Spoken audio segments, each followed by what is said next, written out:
Hello everyone, welcome back to the channel. In today's quick video, I'm going to show you exactly how to delete a listing on Depop.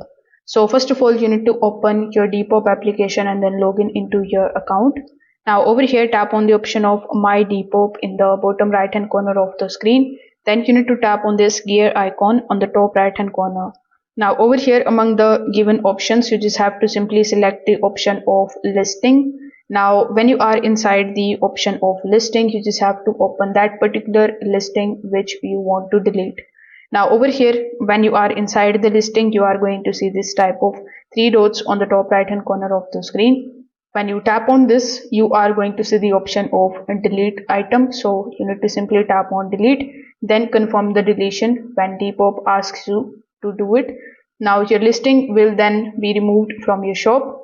If you need to remove multiple listings, you can then open your shop's bulk actions. Then you can simply tap on the option of delete and choose the listings that you want to remove and confirm the action.